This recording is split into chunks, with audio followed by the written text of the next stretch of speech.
Alright, hello class. My name is Samuel. I'm here interviewing my mother for the ISC. Hi, I'm Lavon, Samuel's mom. I'm going to be asking her a few questions on why she immigrated from Jamaica. Anyway, alright, question number one, why did you immigrate here? I immigrated here at a time with my family because they were all coming here, and that's why. Okay, is that it? Yeah. Okay, that's good. Question number two, do you miss Jamaica? Yes. Yes, I do. Very much at the time. You're talking about the time when I moved here? Yes, I did. A lot, because it was very different here. For 15 years, I came when I was 15, and you were used to a certain way of life, and all of a sudden it's very different. Different people, different sceneries, different food, and everything's bigger.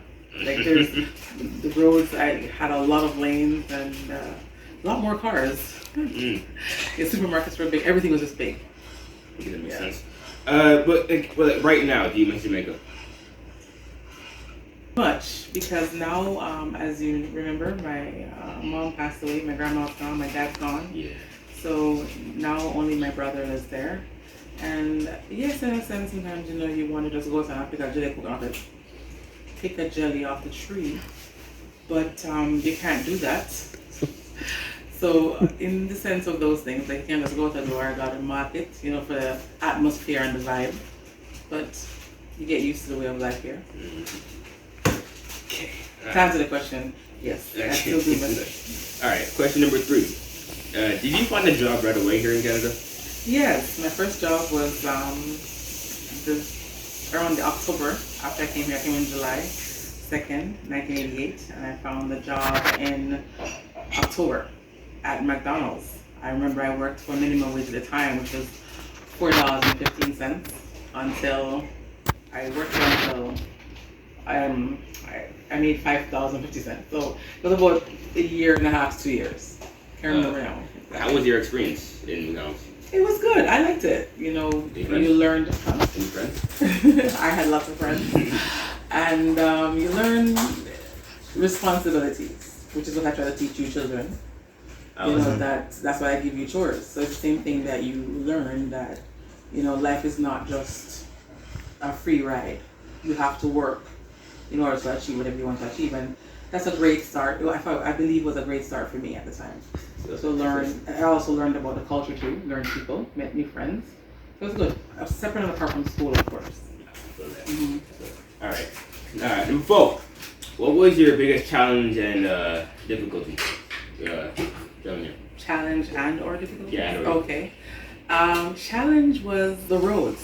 Like I took to the bus. That was a big challenge for me, because back home, it was just one bus that you took, and it took me straight to school. Here, I went to Notre Dame down in Malvern Avenue in Toronto, so I had to take the streetcar, then the bus, then it was a little walk. It was something. It was very different. And then the snow. Now, let's not even talk about the snow. I cried the first time I saw the snowfall, and the cold. So these are all things that were challenges for me at the time, because as a student, and then also making friends. It's very different, because it's like me, and no one sounded like me. Very few people, and that was another challenge. And other than that, I didn't find the school system very challenging. I did well in school. All right. Question number five. What were your hopes and dreams immigrating here? Why did you strive for that, and why did you strive for that? I'll give you time. Yes, what is it? I'm sorry, please repeat. What were your hopes and dreams immigrating here? It's a two-part question, and why did you strive for that goal? Okay. Hopes and dreams. I've always wanted to be a nurse, and I really thought that absolutely I could get that done here. Like, the opportunities were way more opportunities, and way more hospitals, of course. Yeah, of course. Yeah, so I thought that for sure that this would be a great place to do that. And I've always liked helping people and assist people. I'm very good at taking care of people, I think. Why did you strive for that goal? Which you already answered. All right, number 6. Why did you choose Canada? Why did you choose Canada to someplace else? Yeah, because all of my uncles, aunts, cousins, they all live here. I had only one aunt in somewhere in the States. I can't remember now. And shortly after I came here, she passed away. So it's a good thing I came here because I had all my uncles and aunts and cousins were all here. I'm sorry, I'm really hot. It's really warm today. It really is. It's. I should. And our AC broke down. I should have chosen another day. All right. Question number 7. Did any family members immigrate? Like did any of my brothers or sisters, like Immigrate here? Mm-hmm. No, you were all born here. Oh. Any of your sisters or brothers? Oh no. No one came with me. No, my sister was older at the time. So was my brother, and no one came. My mom came for a little bit, and then she also went back home. That's it. This is great. What advice would you give to somebody immigrating here? I would say Take your time. to absolutely have an open mind. Don't come with one steady set, like a mindset, like I'm gonna only do this or this, because life oftentimes takes you in different turns and there are challenges and difficulties and it doesn't just go smooth. So all your plans, be prepared, I would say, to be derailed and then come back. Be prepared sometimes to have to start again. And sometimes you have to take some steps back before you can go forward.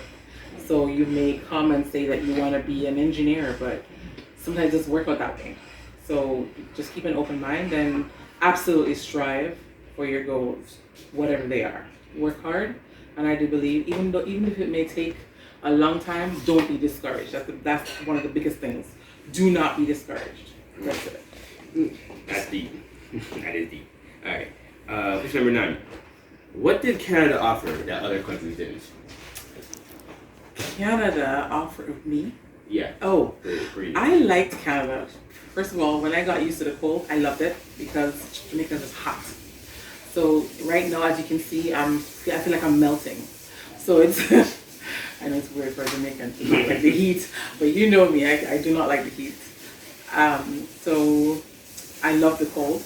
That's something that it offered that I loved. Mm-hmm. Another thing was the opportunities. Still a lot of opportunities. And I like the fact that no matter what age you are, you can actually start over. So in Jamaica, and I believe other countries maybe also, it's more difficult to start because you have costs, you have, lifestyle and all these things and Canada affords you opportunities to embrace whatever it is that you like to do. So even at 50, as you know, I went back, I did all my grade 12s, I redid them, upgraded, and I applied to university. So in Jamaica, I believe at someone at my age, it would be more difficult to attend school, because let's not even talk about the costs for that. So those are astronomical. So that's another thing that would throw you off. And then just to find a school that will take an adult. So those things are challenges there. While here, these are things that are offered.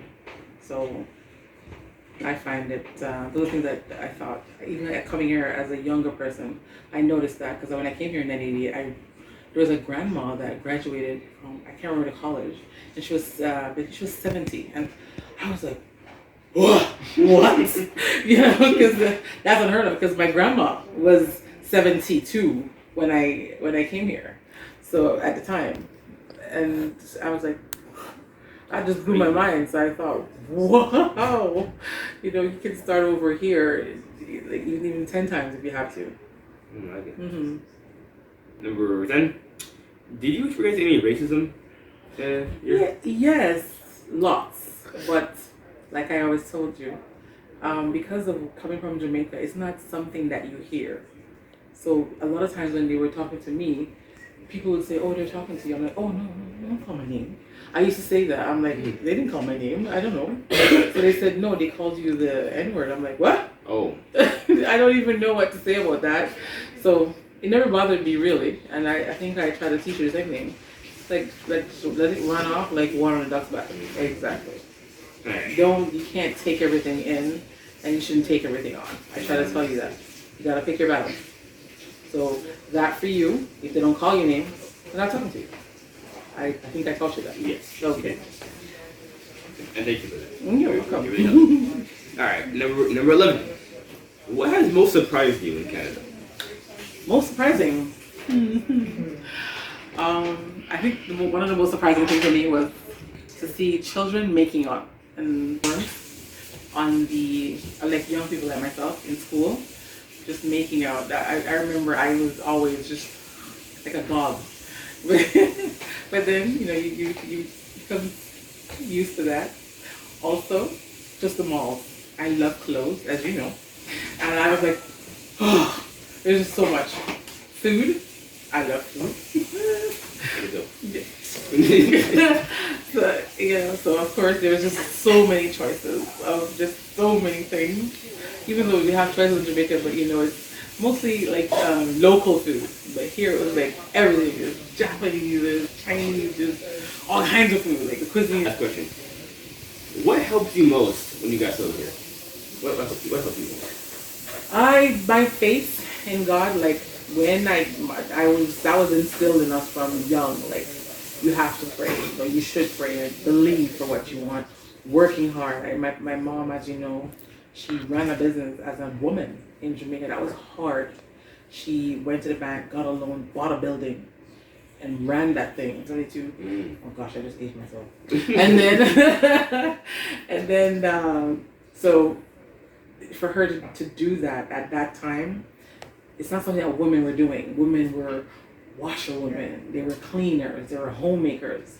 Well, my mom traveled to Chicago and she just came back with fire like in her belly, and she said, you know what, I'm not gonna be that. I'm not gonna be this. I'm not gonna be a homemaker. Not that there's anything wrong with that, but she wanted to do that and she did it amazingly. Like she left us a legacy there. That is just, so that helped me to know that if I also work hard, there's nothing that I can't achieve. So that is, and I try to instill that in your children. Work hard, focus, be organized, be determined, be about something, because then you'll just fall for anything. So being instilled with that and just believing in God and having Him help me to make, like there's nothing I won't do that I won't pray first. You know this about me.